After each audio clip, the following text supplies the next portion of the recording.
Elizabeth Whitmore. I come from Canada, and I'm a retired professor at Carleton University and a practicing evaluator as well.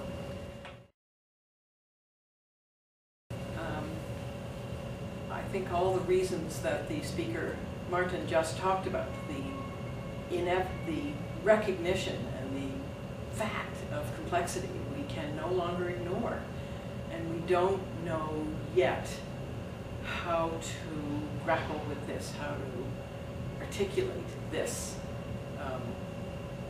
in practice particularly. I think we can say it in words, we understand those words, but how you translate that into practice, I think, is what we're trying to do, and therefore absolutely essential. Because as he said, changes are coming, they are here. And if we pretend that the older models work, they don't in a new context.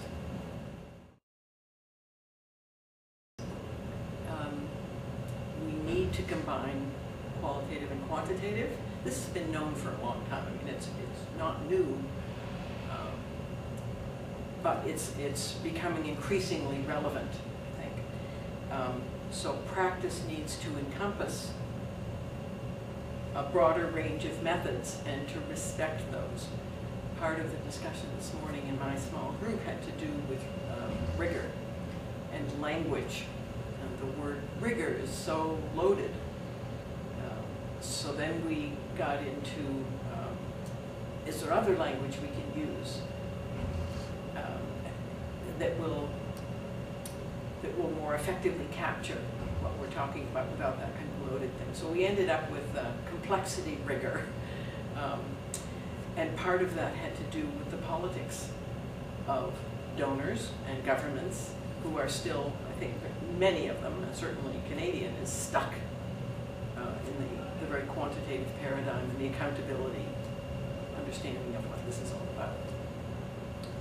So the practice needs to move, as Martin quite rightly said, from single loop to double loop and beyond. That needs to change, and that means our heads need to think about things differently, but what we do also. So I'd add just one other thing. So what needs to change is how we do things, and that involves a lot of people skills that our training doesn't include. So we, as evaluators, learn to be statistically rigorous. We learn measurement, but we don't learn people skills, listening, developing trust, gaining rapport,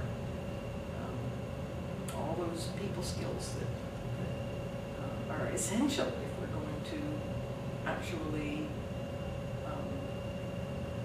get a sense of what works and what doesn't work.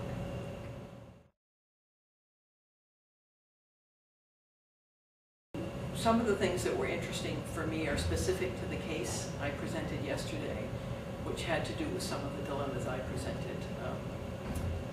How to analyze qualitative data to get away from just categorizing things, which I think is useful, but it's also a very boxed in particular way of thinking. I'm not sure I got easy answers to that, unfortunately.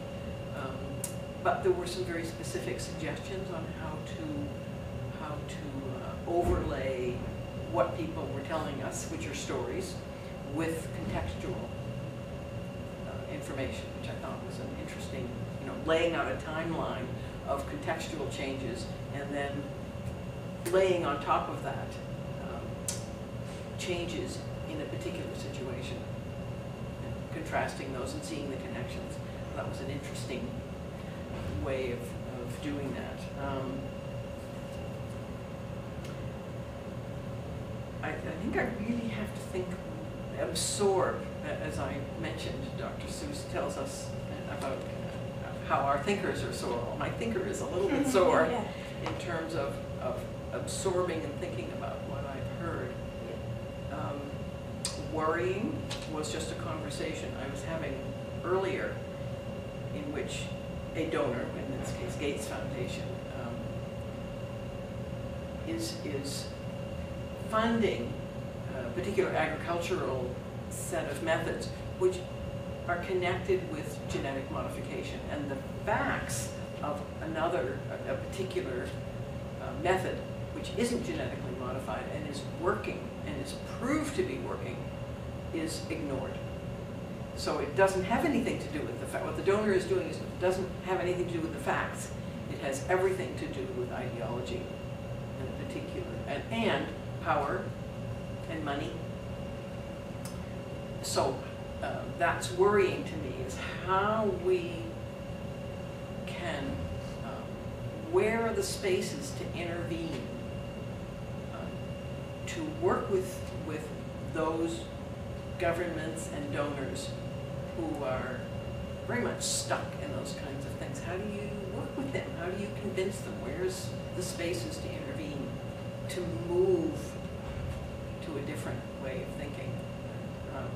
Martin addressed how the Dutch are doing that. He said Parliament was skeptical, but interested in learning. That's not the case in Canada right now. But there's a lot of flux. There's a lot of change happening. Speaking of the Canadian government right now, there's a lot of turmoil. And the hope, my hope, I guess, my worry is how to address that very conservative, extremely conservative mindset in a way that's constructive and moves us all along. Because what we end up with is this kind of tension without, and that's not dialogue, that's shouting at each other and nobody hears. Those things worry me, but there's certainly a lot of stimulation and ways of thinking about complexity and how to develop rigor, to use, because we didn't think of another word,